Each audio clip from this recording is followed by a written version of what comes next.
O Senhor esteja convosco. Ele está no meio de nós. Proclamação do Evangelho de Jesus Cristo segundo Lucas. Glória a vós, Senhor. Naquele tempo, Jesus disse a seus discípulos: é inevitável que aconteçam escândalos, mas ai daquele que produz escândalos, seria melhor para ele que lhe amarrasse uma pedra de moinho no pescoço e o jogasse no mar, do que escandalizar um desses pequeninos.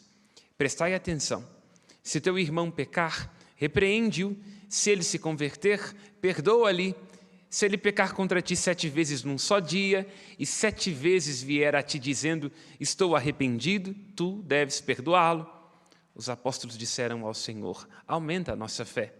O Senhor respondeu, se vós tivesseis fé, mesmo pequena como um grão de mostarda, poderíeis dizer a esta amoreira, arranca-te daqui e planta-te no mar, e ela vos obedeceria. Palavra da salvação. Glória a vós, Senhor. Pelas palavras do Santo Evangelho, sejam perdoados os nossos pecados. Amém. Podemos nos sentar. Lemos hoje o livro da sabedoria. Nós vamos, ao longo do ano litúrgico, fazendo um movimento de sístole e de diástole.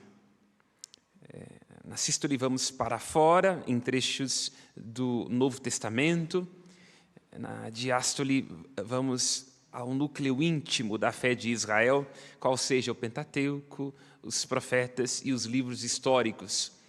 Então, durante um determinado período, fazemos uma leitura das cartas do apóstolo e logo em seguida somos lançados de novo em trechos do Antigo Testamento.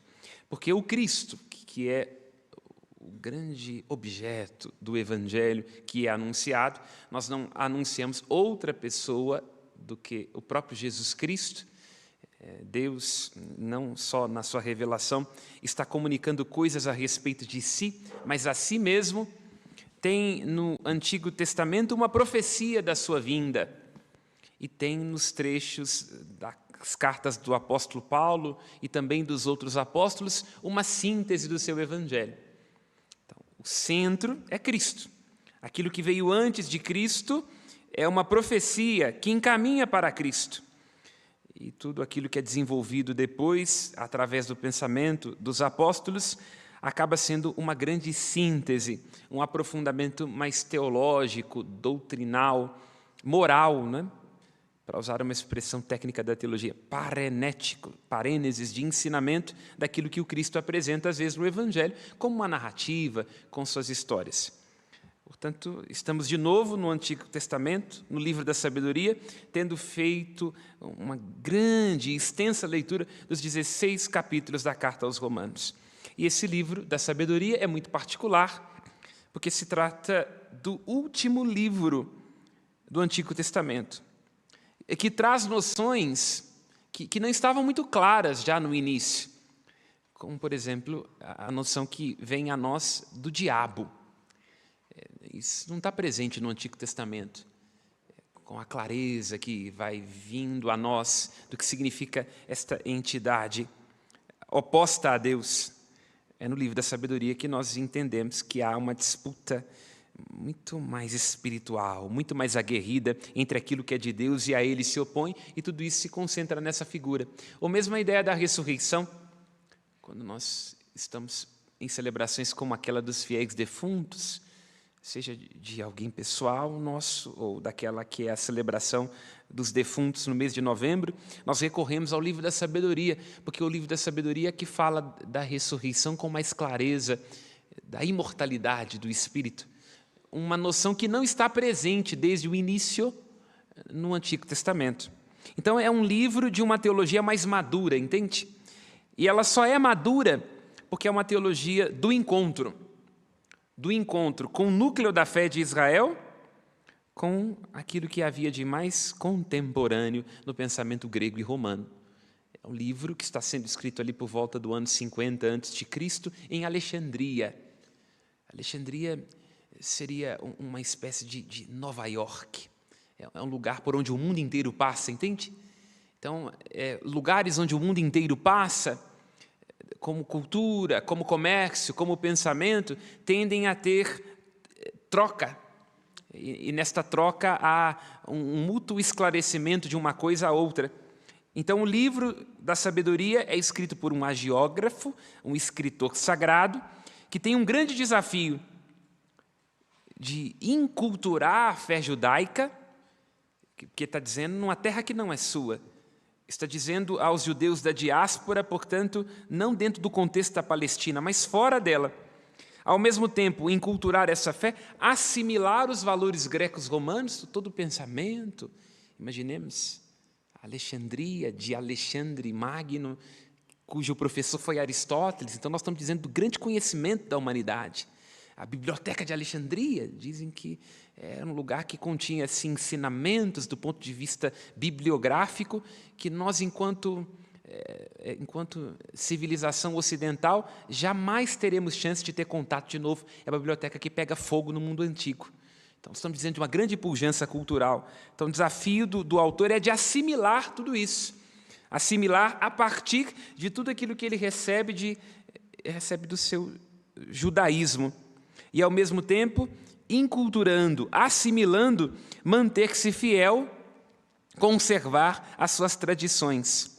Quero insistir nesse ponto, porque em momentos de mudança, em que a gente é chamado a sair da zona de conforto, a nossa tendência é reclamar, é se fechar, é ser saudosista, dizendo que no passado era assim, embora desde o ponto de vista psicanalítico o passado nunca foi tão bom assim, a gente que idealiza por conta do medo do novo, né? Dizemos que antes era assim, antes os pais falavam com os filhos, as famílias eram todas felizes antes da invenção da novela. Será que eram mesmo, né? Ninguém fala que o avô tinha 2 famílias, ninguém fala que antigamente a lógica era do chantilly, né? Quanto mais bate, quanto mais cresce. Ninguém fala que antigamente a gente sofria para se alimentar de determinadas coisas, que se tivesse alguma enfermidade poderia não encontrar um médico, mas idealizamos o passado. Então, o desafio diante dos momentos de mudanças é perceber o que precisa realmente ser conservado, o que diz respeito a nós, o que é uma herança nossa enquanto sociedade, enquanto fé, enquanto nossos valores, mas, ao mesmo tempo, entender que a gente deve conservar aquilo que continua sendo atual, não como uma mera repetição do passado, já que a tradição, lembra Mahler, não é uma custódia das cinzas, mas é uma garantia do futuro. Aqueles que vieram antes de nós nos legaram conhecimento, e a gente não tem que ficar inventando a roda o tempo inteiro, mas, ao mesmo tempo, a partir desse conhecimento, temos que dar respostas novas para a nossa igreja, para a nossa sociedade, para as nossas questões contemporâneas, sem nos descaracterizarmos em nome do que há de vir. E aí tem muita gente que sacrifica princípios e valores em nome de ideologias que nunca se concretizam.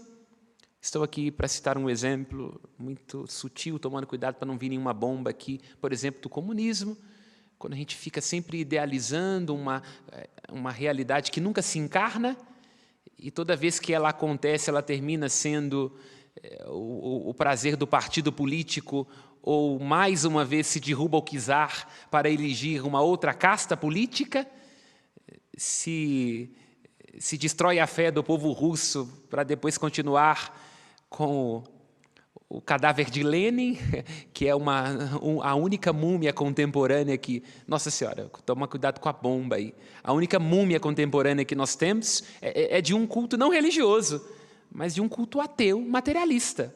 Derrubaram o czar, viraram a Rússia do avesso, e aí tiraram o czar e colocaram o Stalingrado, o Leningrado, olha que coisa avessa. Então, né, sempre há o que há de vir, e a história é o que há de vir, e aí sacrificamos nossos princípios. Mas, ao mesmo tempo, aqui batendo agora na direita, a gente tem que tomar cuidado, porque não é repetindo as fórmulas do passado, não é voltando a usar véu, não é fazendo isso, aquilo, embora todas essas coisas tenham a sua importância, que nós vamos ter a segurança diante desses tempos, não, porque eles são novos e exigirão de nós respostas novas. Pois bem, esse é o desafio do autor do livro da sabedoria, o encontro com uma beleza que é tão antiga e tão nova.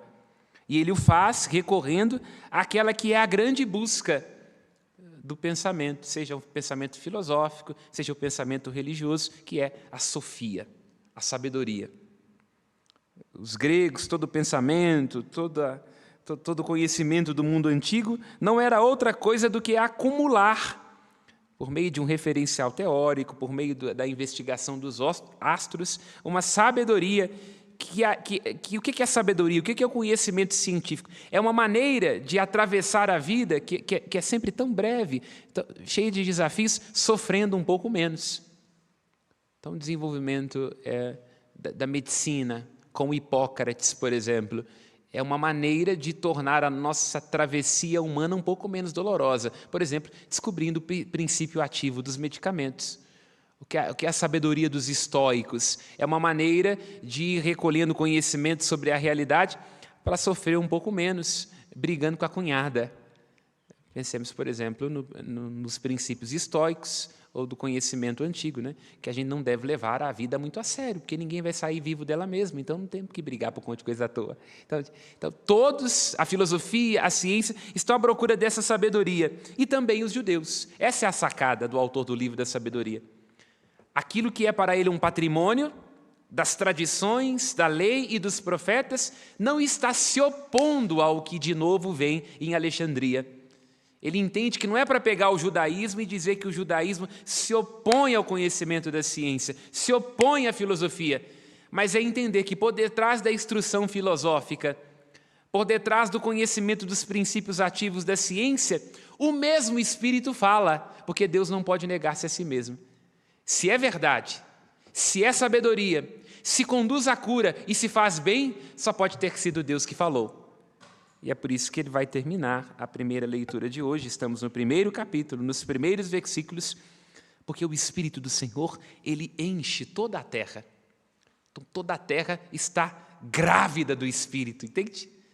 Se há um parto da beleza de uma flor, se há o parto das estrelas, que são investigadas pelos astrólogos ou pelos astrônomos, se há o parto do princípio ativo de uma cura, ali está o Espírito, porque o Espírito com a sua força engravida tudo o que existe. Então o Espírito planifica todas as coisas, é Ele que mantém unidas todas as coisas. Então toda a criação não é o caos. Pensemos, o que é que mantém a Terra unida ao Sol? Quando nós fazemos uma análise da elipse da Terra que vai girando durante pouco mais de 305 dias em torno do Sol, nós vemos que a tendência da gravidade do Sol seria puxar a Terra para dentro, mas como a Terra tem um cálculo perfeito de velocidade, no exato momento em que o Sol a puxa, a força da elipse a faz lançar para fora, entende? Para pensar uma coisa dessa, meu Deus do céu, que loucura! Um pequenininho erro de cálculo faria o Sol puxar a Terra demais para dentro, e aí não existiria a vida, não existiria a própria Terra. Então, o que é que mantém unido, em harmonia? O que é que fez brotar do caos a ordem? Porque os gregos entendem o caos. Para a cultura hebraica é o tohu bohu. O Gênesis fala, no princípio havia o caos, mas o Espírito de Deus foi organizando cada uma das coisas, e o dizer de Deus proclamou, faça-se a luz, e a luz passou a existir.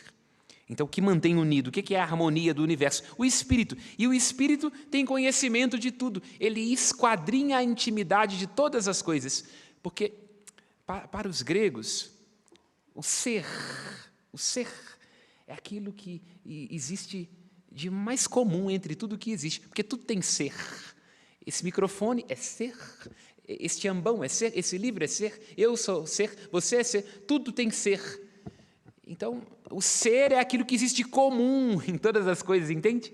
E aí nós vamos entender, lá no livro do Êxodo, quando Moisés pergunta o nome de Deus, e diz, quem você é? Aí ele diz, Erié, Asher, Erié. Eu sou o que dá o ser e que faz existir. Erié, Asher, Erié. Entende? Então, aquilo que os gregos entendem como princípio essencial, o próprio Deus diz que é o nome dele. Ele é que dá sustentação a tudo que existe. Então, o autor do livro da sabedoria está ajudando a perceber que não há uma oposição.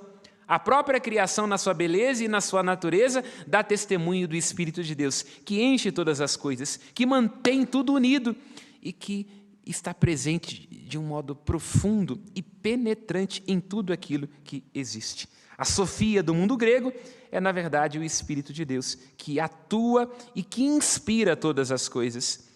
E aí uma provocação. No versículo 1, assim se diz: amai a justiça, vós que governais a terra.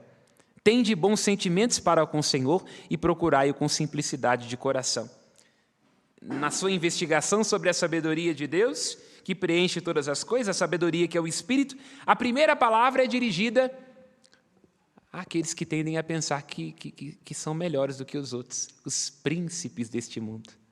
Já parou para pensar por que a gente chama de príncipe? O príncipe William. Por que príncipe? Princípio, arquétipo. Então, quando nós lemos lá o início do livro do Gênesis, no hebraico, Bereshit Adonai, Betreshit, no princípio. Ou no grego, Enahe Enhologos, no princípio havia o sentido, havia a palavra. Então Deus escolhe homens e mulheres para que em seu nome e a serviço do povo principiem. Ele é o princípio, ele é o que era, o que vem. Mas ele dá a cada um de nós a sua medida, a capacidade de continuar como príncipes, conduzindo e governando a sua criação. Só que o poder é um vício que atrai o pior e corrompe os melhores, como lembra Ragnar naquela série Vikings da Netflix. Quando eu posso, vejo Netflix, né? O Ragnar diz: o poder atrai o pior, corrompe os melhores. Ou como diz em Hamlet, é nos grandes que a loucura deve ser vigiada. Então, o risco é, quando nós temos poder, quando nós estamos governando, quando a gente se tornou encarregado e sobe do banquinho, que a gente se esqueça que o poder e a autoridade são serviço. Atrás de nós está aquele que é, que era e que vem. E é em nome dele que nós governamos, administramos. E um dia será pedido conta de tudo isso para nós. E aí lembremos-nos de São João Crisóstomo. Eu estou falando mal de bispo de novo hoje, mas eu já sempre digo, não é dos bispos de Belo Horizonte, é da Dinamarca, é lá da Suécia, é lá da Inglaterra. Mas quando São João Crisóstomo disse que a estrada para o inferno, ela é pavimentada com crânio de padres e as lamparinas são os corpos dos bispos. Olha para você ver o risco, mesmo sendo padre, sendo bispo, de imaginar que é a gente que manda. Nós é que somos importantes. Então, São João Crisóstomo disse, se são importantes, o caminho que leva ao inferno é crânio de padre. E a estrada é iluminada pelos corpos dos bispos queimando. Sou eu que disse, não é nem comunista, não. É São João Crisóstomo, que porque falava demais, foi expulso pelo ministro da imperatriz. Vejam, né, um homem muito corajoso, à frente do seu tempo. Então é isso, por isso o livro da sabedoria é uma palavra dirigida em primeiro lugar aos príncipes, para que o poder não lhes leve ao topor, para que não se esqueçam que todo mundo que governa, que faz a gestão, tem que pedir a sabedoria que vem de Deus. Ela é chamada nesse livro da sabedoria de a arquiteta do universo. Há um trecho belíssimo desse livro, onde o autor clama a sabedoria, enviai-a do céu, ela que tudo compreende, tudo sabe, há de guiar os meus passos com prudência, porque até mesmo o mais perfeito entre os homens não é nada, Senhor, se não tem o vosso saber. Então, para governar, e cada um de nós governa, como pai, como mãe, como padre, no trabalho, temos uma responsabilidade e cada um tem que se perguntar sobre os seus deveres de Estado, porque naquilo que faz, no desenvolvimento do cotidiano, está governando, sim, está com autoridade, sim, com cargo, sim, mas em nome de Deus, que é realmente o soberano de tudo aquilo que existe. Então, o livro da sabedoria começa lembrando aos príncipes, aos princípios, a ré que eles estão fazendo às vezes de Deus e que devem governar como Deus governa, com a justiça e com o direito. Por quê? Lembra o livro da sabedoria, no versículo 2? A sabedoria de Deus que se deixa encontrar. Vimos isso ontem, inclusive, no mesmo livro, capítulo 8, a sabedoria de Deus se deixa contemplar por aqueles que a amam. Ela se deixa encontrar por aqueles que a procuram. Não é difícil, entende? É difícil fazer a experiência do encontro com a sabedoria de Deus, mas ela não se dá a almas perversas. A perversidade é um conceito bíblico, né, traduzido, evidentemente, mas também é psicanalítico. Quando Freud diz que há pessoas que têm isso como estrutura psicológica e todos nós podemos ter atos de perversidade. O que é o perverso? É o que manipula, é o que engana, é quando a gente se julga melhor do que os outros, quer se reportar tudo a nós mesmos. Imaginamos que as pessoas existem apenas como uma fruição dos nossos caprichos. É possível ser um chefe ou uma chefe perverso, um padre perverso. É possível ser perverso dentro do ambiente de trabalho. Então, a sabedoria se esconde de quem é perverso, porque ela só pode se dar aos humildes. Então, se há perversidade, se há iniquidade, se não há integridade, é a palavra utilizada hoje aqui como tradução, a sabedoria de Deus se esconde. Por isso que nós sabemos que a gente que é muito grande, tem muito conhecimento, mas é tolo. É tolo, quer dizer, pode ter até a conta bancária cheia, pode até ter engenhosidade, mas é tolo, é perverso, é mau e atrai atrás de si um rastro de destruição. O Espírito de Deus, esta sabedoria, lembra o versículo 6 desta primeira leitura? O Espírito de Deus ama o ser humano. Portanto, é um governo, é uma presidência que se faz, antes de tudo, no amor, na intimidade, na amizade. E Cristo alerta no Evangelho, irmãos e irmãs, que a gente tem que estar atento, porque ai daqueles pelos quais os escândalos acontecem. Escandalon, no grego, é pedra de tropeço. Então, Jesus está dizendo, em primeiro lugar, aos fariseus, dizendo também aos próprios discípulos, que a gente tem que tomar cuidado para não ser pedra de tropeço na vida dos outros. Que às vezes, olhando a nossa atitude, a nossa dificuldade de dar testemunho de Cristo, as pessoas desistem do Evangelho e desistem de Deus. Porque a gente não julga uma pessoa pelos seus amigos, a pessoa olha para nós e fala, se Deus tem amigos assim, eu não vou seguir ele. Olha para você ver. Como lembra a Bruna Marquezine uma vez, que ela falou assim, de Jesus eu até gosto, o problema de Jesus é o fã-clube. Então é isso, né? Jesus diz, ai daqueles pelos quais os escândalos acontecem. Se eu e você causamos escândalo a alguém que deixa de seguir ao Cristo, que é a sabedoria encarnada, a Hagia Sophia, como é o título da igreja, que era a Catedral de São João Crisóstomo, se deixamos de seguir aquele que é a santa sabedoria e nos fazemos escândalo, ai de nós, seria melhor, diz o Cristo, que a gente pegasse uma pedra de moinho, sabe aquela pedra grande que a gente usava para triturar o fubá? É isso que é a pedra de moinho, que é pesada, né? Seria melhor a gente pegar uma pedra daquela, amarrar no pescoço e se atirar do mar, porque escandalizamos os pequeninos, aqueles que poderiam se abrir à graça de Deus. E uma das formas de escandalizar, vemos por inferência nesse Evangelho, é quando a gente não perdoa. Porque se nem entre nós, a nossa comunidade de fé, entre nós que somos cristãos batizados, não houver amor, como é que o mundo vai se convencer do amor? Se os nossos CPPs, nossos encontros de pastoral, decisão de festa disso ou daquilo, se as nossas assembleias do clero, as nossas reuniões entre os bispos, a gente fica se mordendo o tempo inteiro, como é que o mundo vai se converter e se abrir ao amor de Deus? Ai de nós, diz o Cristo, seria melhor que nós, os padres, os bispos e qualquer outra pessoa, né, que tem síndrome de Deus, né? Que ele costuma dizer que o maestro e o médico acham que são Deus. Os padres e os bispos têm certeza. Ai de nós. Seria melhor uma pedra de moinho amarrada no nosso pescoço. Sejamos nós os menores, é o convite de Cristo, no versículos 5 e 6 do Evangelho. Sejamos nós menores, porque quando nos reconhecemos menores e fracos, pode habitar em nós a força da fé.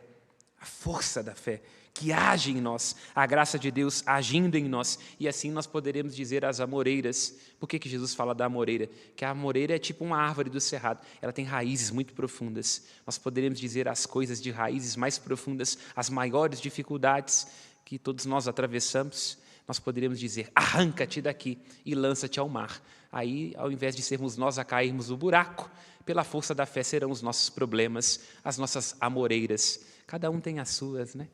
Louvado seja nosso Senhor Jesus Cristo. Para sempre seja louvado. Aos céus, nossas preces. A nossa resposta será: atendei-nos,